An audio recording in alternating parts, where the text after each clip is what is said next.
সামনে কোরবানির ঈদ, তার আগেই চাঁদপুরে হানা দিয়েছে গরুর লাম্পি স্কিন রোগ। প্রথমে গরুর জ্বর ও ব্যথা শুরু হয়, খাওয়া দাওয়ায় অরুচি, পরে ফসকা উঠে চামড়াগুলো ঝরে পড়ছে। বাড়ি বাড়ি গিয়ে দেখা যায় পশু চিকিৎসকদের পরামর্শ নিয়ে আক্রান্ত গরু বা বাছুরকে আলাদা স্থানে মশারির ভেতর রাখা হচ্ছে। জেলার মধ্যে কচুয়া, হাজীগঞ্জ ও ফরিদগঞ্জে সবচেয়ে বেশি লাম্পি স্কিন রোগে আক্রান্ত গরু ও বাছুর। পশু হাসপাতালে নেওয়া শতকরা 70 থেকে 80% গরু ও গরুর বাছুরের ধরা পড়ছে লাম্পি স্কিন রোগ। 0 থেকে 4 বা 6 মাসের ছোট বাছুরগুলো আক্রান্ত বেশি, মৃত্যুর ঝুঁকিও বেশি বাছুরগুলোর। এই ভাইরাসটি মশামাছি থেকে ছড়িয়ে পড়ে। দীর্ঘ সময়ে চিকিৎসা ও ব্যয়বহুল খরচ এবং ভ্যাকসিন সংকট নিয়ে এখন বিপাকে পড়েন প্রান্তিক খামারিরা। আমার বড় 3টা গরুর সমস্যা হয়েছে। 3টা গরুর সমস্যা হওয়ার পরে আমি ট্রিটমেন্ট করছি, আল্লাহর রহমতে আমার বড় 3টা গরু ভালো হয়েছে। কিন্তু এখন যে বাচ্চাগুলা নিয়ে আমরা কি আতঙ্কে আছি। আশেপাশে প্রতি বাড়িতেই, প্রতি ঘরে ঘরে লাম্পিং স্কিন যে রোগটা এলএসডি, এই রোগটা প্রতি বাড়িতে দেখা দিচ্ছে। লাম্পিং এই রোগটা একটা মারা গেছে অলরেডি। এখন বাছুরদারের অবস্থা, এখন আমরা ডাক্তার থেকে আর কি ট্রিটমেন্ট করাই। এখন ডাক্তাররা না ট্রিটমেন্ট করাইতে আমাকে যে খরচটা, আমাকে যদি কোনো সরকারের থেকে কোনো আমরা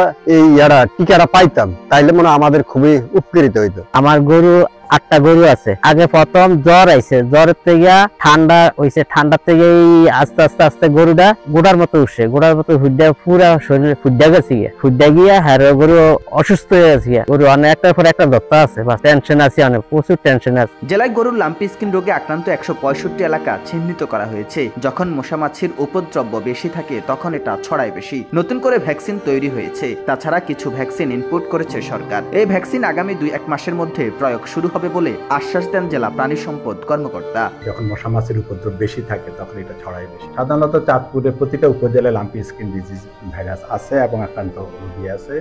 আর সবচেয়ে বেশি হলো যেসব এলাকায় আমাদের গরুর পপুলেশন বেশি, যেমন কচুয়া, হাজীগঞ্জ, তারপরে আপনার ফরিদগঞ্জ, এসব এলাকায় লাম্পি স্কিন ডিজিজ বেশি আসছিল।